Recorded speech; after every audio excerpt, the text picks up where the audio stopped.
My family kicked me out. They didn't know what I'd become. My father's exact words were, "If you're not willing to save this family, you don't get to be part of it."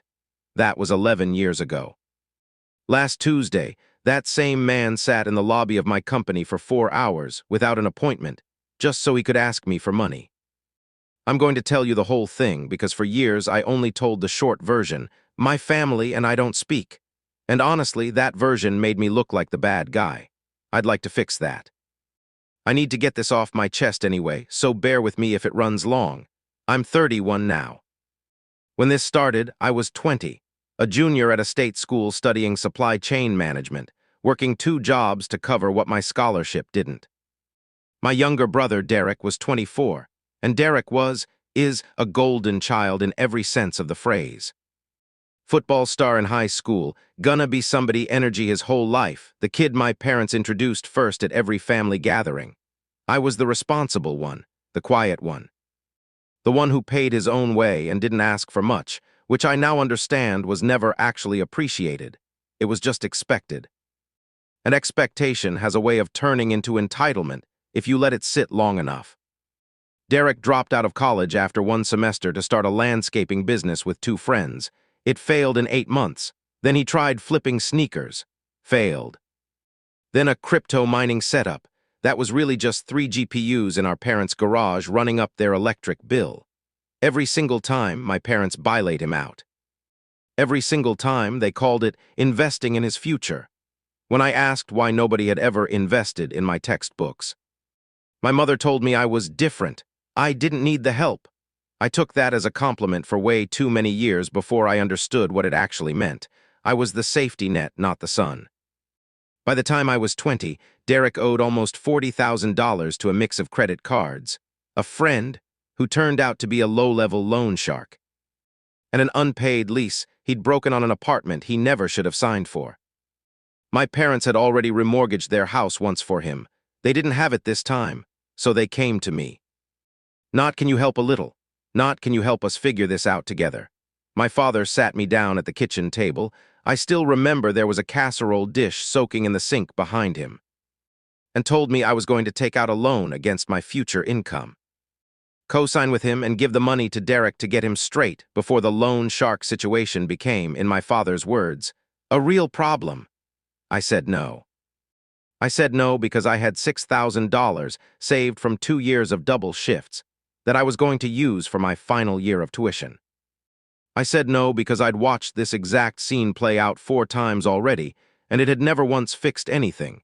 It had just reset Derek's clock until the next failure. And I said no because some part of me, even at 20, understood that if I said yes, I would be signing up to bail my brother out for the rest of my life, and I would never, ever get a turn. My father's face did something I'd never seen before. Not anger exactly, something colder. He said, "So you'd let your brother go to jail over a business degree?" I said Derek wasn't going to jail over a personal loan default, and that was true, and everyone at that table knew it was true. But nobody wanted to hear it, because the truth wasn't useful to them right then. My mother didn't speak. That was the part that hurt most, honestly, not my father's anger, which I expected, but my mother's silence, which meant she'd already decided before I sat down.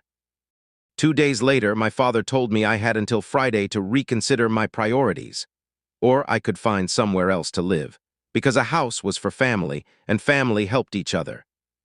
And clearly, I didn't understand what that meant. I thought he was bluffing. I want to be honest with you about that. I genuinely thought it was a threat meant to scare me into compliance, the way parents sometimes do. I found out Friday afternoon that it wasn't a bluff.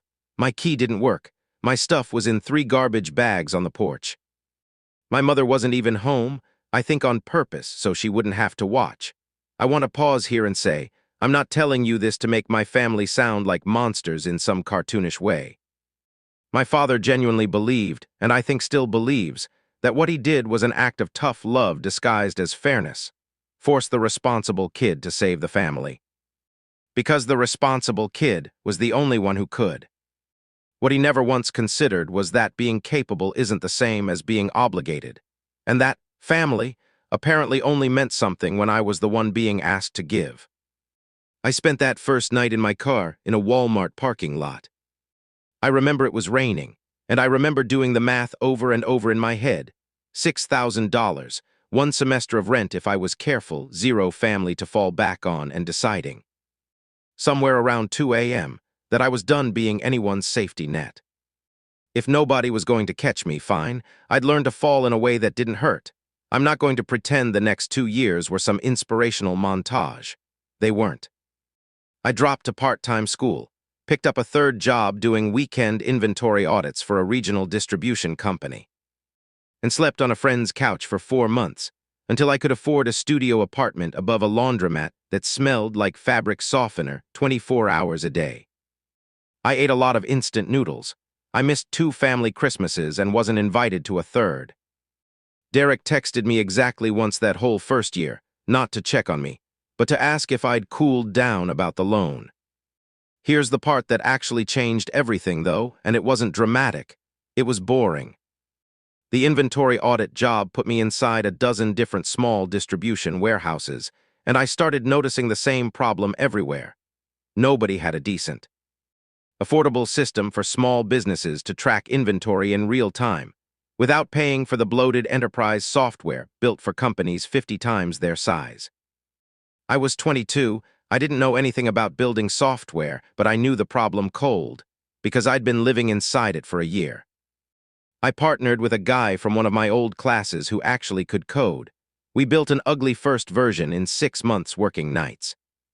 And we sold it to 4 of the same small warehouses I used to audit. That was the whole start. No investors, no viral moment, nothing that would make a good movie. Just a genuinely annoying problem solved cheap for people who'd been overpaying for years. It took 6 more years of unglamorous, compounding growth before the company, I'll just call it the platform, I don't need to advertise it here, was doing real numbers. By 28, I'd bought out my early investor stake back with cash. By 30, we'd been acquired adjacent, a strategic partnership deal with a much bigger logistics company that came with a payout large enough that self-made millionaire stopped being an aspirational phrase and became just a fact about my life. I bought a house. I hired people. I got to be, for the first time, the person deciding who got help and who didn't, instead of the person begging for the decision to go a certain way. My family found out the way most estranged families find out things now. A mutual cousin saw an industry write-up with my name and picture in it, and posted it in a family group chat I'd been removed from years earlier. Someone screenshotted it and sent it to my mother. I know because my mother texted me that same night for the first time in 4 years. Is this real? Why didn't you tell us? I didn't respond for 3 days. When I did, I said something short and honestly kind of cold, looking back, just, yes, it's real. You didn't ask before. I wasn't trying to be cruel. I just genuinely didn't know what a warmer answer would have even sounded like. For a while, nothing happened after that. A few more texts from my mother, unanswered by me mostly. I assumed that was going to be the whole story. A distant, sad little postscript where my family found out I'd made it and quietly resented me for it from a distance. Which honestly would have been almost peaceful. Then about 2 months ago, I found out why the silence had actually been happening. Derek, now 35, married, 2 kids, had taken over the small landscaping business that had originally failed all those years ago. Restarted it under a different name with my father as a silent partner, using the last of my parents' savings, and it had predictably also failed. Except this time it hadn't just failed quietly. Derek had personally guaranteed a business loan using my parents' house as collateral, the same house I'd been thrown out of, and the bank was 6 weeks from starting foreclosure. My father showed up at my office on a Tuesday. No call, no email, nothing. Just walked into the lobby of a company with 40-some employees and told the front desk he was there to see his son. My assistant, who has been with me 3 years and knows exactly none of this history, came and told me a man claiming to be my father was waiting, and asked if I wanted her to send him away. I sat with that question longer than I expected to. Here's the honest, unflattering truth about that moment. Part of me wanted to say yes, send him away, let him feel 1% of what that porch and those garbage bags felt like. I'm not going to pretend that impulse wasn't real. But I also wasn't 20 anymore, sitting alone in a Walmart parking lot doing math with no options. I had options now. I could afford, in every sense of that word, to actually hear him out instead of just reacting. I went down. He looked older than his photos on the family Facebook page. I still occasionally, embarrassingly, checked. He didn't apologize, not really, not in any way that would satisfy a Reddit comment section craving justice. And I want to be honest about that too, because I think fake. Tidy apologies are almost worse than none at all. What he said was, "We're going to lose the house. Derek can't fix it. I know you and I have history, but you're the only one who can actually help." The only one who can actually help. 11 years later, and I was still, first and foremost, a resource. I told him I needed a day to think, which was true, and also gave me time to actually verify what he was telling me instead of just reacting to it, old habits. It checked out. Real foreclosure notice, real amount, real 6-week window. I'm not going to drag this out with fake suspense about what I decided, because I think the decision itself matters less than what I did with it. I didn't give my father a check. I didn't co-sign anything, and I never will. For the same reason I said no at 20, money handed over without structure doesn't fix a pattern. It just funds the next round of it. But I also didn't slam the door, because I'm not the version of myself that got left in that parking lot anymore. And I didn't want to build my whole adult identity around punishing people who were, frankly, already drowning without my help. What I did instead, I paid for 1 hour of a foreclosure attorney I trust, purely as a consultation, no strings, to lay out my parents' actual legal options, because it turned out there were more than my father, in a panic, had bothered to look for. And separately, I offered Derek something nobody in that family had ever offered me. Not money, a job. An actual, structured, entry-level operations role at my company, real accountability, real performance reviews, the chance to build something instead of being handed something. I told him the offer was real, but it came with zero special treatment. He'd report to a manager like anyone else, and if he didn't perform, he'd be let go like anyone else. My father was, I think, genuinely confused by this. He wanted a check. A check is simple. A check makes the crisis disappear without anyone having to change. What I offered instead required something my family had never once required of Derek in his entire life. That he actually show up and be good at something, consistently, with no safety net catching him if he wasn't. He said, "Yes, I don't know yet if it's going to work. He's 3 months in as I'm telling you this. He's shown up every day, which is honestly further than I expected, and his manager tells me he's decent, still rough, still learning, but decent." My parents kept the house, not because of me directly, but because the attorney found a loan modification option Derek's original bank hadn't disclosed, which they were legally required to. My mother has texted me 4 times since. Real texts, not "can you help" texts, small ones, a photo of a dog she saw. Nothing that pretends the last 11 years didn't happen, and I don't want that pretending. Honestly, I think part of what makes this feel true instead of tidy is that nobody's rushing to call it healed. My father hasn't apologized. I don't think he fully understands, even now, what he actually did that night with the garbage bags on the porch. I've made peace with the possibility that he never will, and that peace took a lot longer to build than the company did. Update 4 months later. A few people asked me to update if anything changed, so here it is.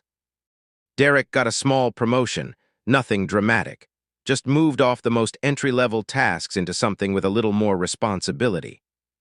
He asked me awkwardly, over a work Slack message of all places, if I wanted to get dinner sometime, not about work. We haven't done it yet. I think we both know that dinner is going to require actually talking about the parking lot and the garbage bags, and neither of us has fully worked up to that conversation. My father sent one text last month. It said, "I think about that Friday a lot." That's it. No apology attached to it, no request attached to it either, which after 11 years of every single message having an ask buried in it, honestly meant more to me than an apology would have. I don't know if this ends in some clean reconciliation. I'm not writing this looking for one. I just wanted to put down somewhere what it actually looks like when the family that decided you were disposable finds out, years later, that you weren't, and what it costs on both sides. to figure out what to do with that. Thanks so much for watching. If you enjoyed this story and want more fascinating Reddit tales, don't forget to hit that like button, share this video with your friends, and subscribe to Archives of Reddit. Turn on the notification bell so you never miss a new upload. Thanks for being here, and we'll see you in the next story.